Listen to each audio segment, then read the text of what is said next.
PDK e bashkuar është PDK e pandashme. Do t'ju bëjnë thirrje të qartë të gjithëve, që të qoftë edhe një herë gjatë jetës tyre kanë thënë unë jam PDK. Ejani, bashkohuni, rikthehuni në shtëpinë tuaj politike. Kryetari i ardhshëm do ta ketë mbështetjen time të plotë. Ai duhet ta ketë mbështetjen time të plotë. Ai duhet ta ketë mbështetjen tuaj plotë. Duhet ta ketë mbështetjen e secilit aktivist, secilës dek dhe secilit antar të familjes tonë politike. Tani, pak nacitë e hatërmbetjet, le të përkasin të kaluarës. Uniteti duhet të përkas së ardhmes.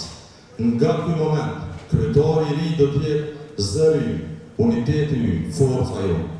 Kjo është ajo që bëjnë Partia Demokratike Moderne. Garojnë, votojnë, pranojnë rezultatin dhe pastaj rigrupohen e bashkohen.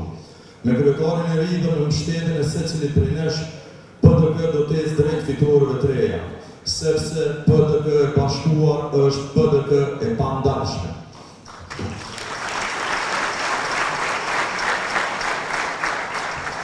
Kjo konvent nuk po zgjedh vetëm një udhëhec, po përgatit një parti për përgjegjësi shtetërore, për qeverisje, për të ardhmen e Kosovës. Dhe siç ka thënë dikur dikush, lidershipi dhe të mësuarit janë të pandashëm nga njëri tjetri.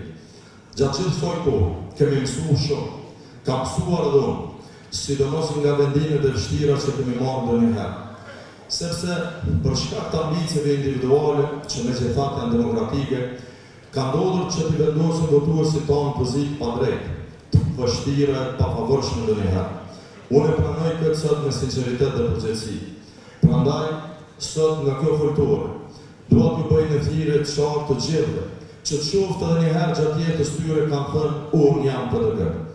Ejani, bashkohuni, rikthehuni në shtëpinë tuaj politike. Asnjë prej nesh nuk jemi mbi familjen tonë politike. Le të forcojmë radhët dhe le të japim Kosovës atë që e meriton. Një alternativë të fortë, moderne, profesionale, një qeverisje të kompetencës e jo të kaosit, një leadership të unitetit e jo të përçarjes.